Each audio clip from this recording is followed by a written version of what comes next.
Like the frost on a rose, winter comes for us all. Oh, how nature acquaints us with the nature of patience. Like a seed in the snow, I've been. My 6th grade math teacher, Mrs. Hahn, was such a good teacher because she taught us life lessons through personal experiences and not just teaching us the curriculum.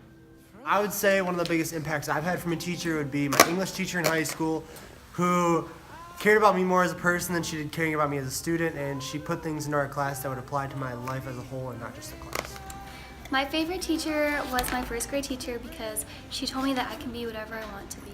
My favorite teacher was Mrs. Bassett in 5th grade. She taught me how to read, so every other teacher I had kind of pushed me off, and she stuck with me, and she worked one-on-one with me a lot. So I love her to death, and I'm grateful for what she did. My favorite teacher was Mrs. Hills. She was the only teacher in our school that really cared and put effort into our class and actually tried to keep up with us. When we were struggling, she would help us along instead of just failing us. She always kept up and rewarded or punished exactly according to the situation instead of being biased.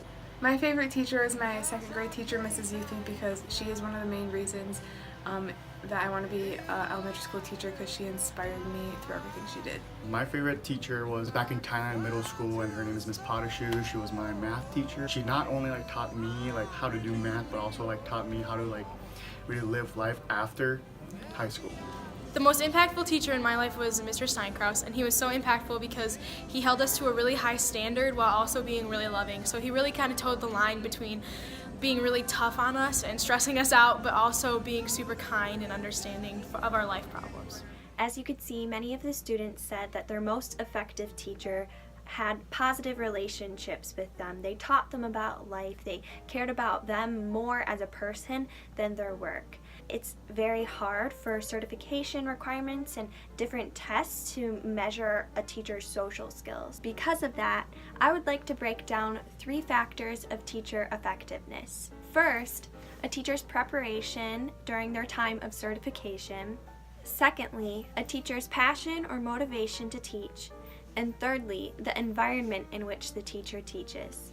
To further explain the first factor of teacher effectiveness, imagine the scenario in which you had Michael Scott as a teacher. In one episode of The Office, Michael Scott was known to say, "Sometimes I'll start a sentence and I don't even know where it's going, but sometimes I find it along the way."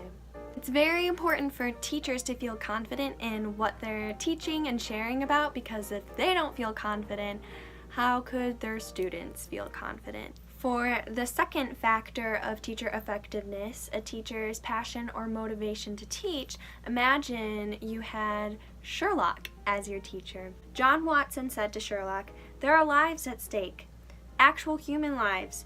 Just so I know, do you care about them at all?" And then Sherlock said, "Will caring about them help save them?" John Watson said, "Nope." Sherlock said, "Then I'll continue not to make that mistake." The gist of that example is teaching is more than just a paycheck. If the students know that the teacher isn't motivated, they'll just slack off even more, and that class will completely be a blow-off class. But if the teacher actually cares about what they're doing, then that will create a positive environment, leading to the third factor of teacher effectiveness, the environment in which he or she teaches. Imagine that Sheldon Cooper from The Big Bang Theory is your teacher.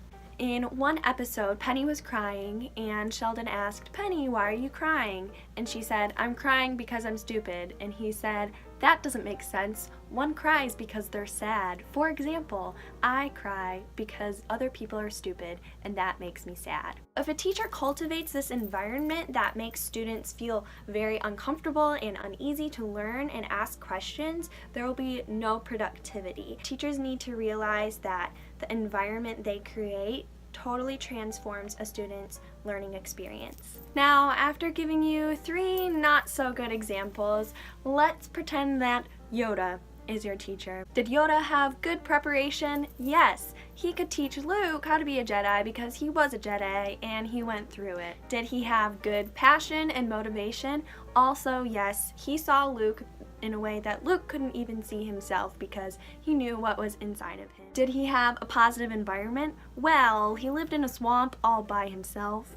That's kind of weird, and I know teachers don't really do that, but Yoda was completely focused on Luke in that time. He wasn't letting outside factors affect his work. Teachers shouldn't let external factors like their coworkers affect their work. Instead, it should be primarily about the students and cultivating student growth. When it comes down to it, a teacher should have good passion, motivation, a positive mindset, and they should cultivate a healthy learning environment. While knowledge is very important, so is the care that teachers show for their students. Thanks for watching.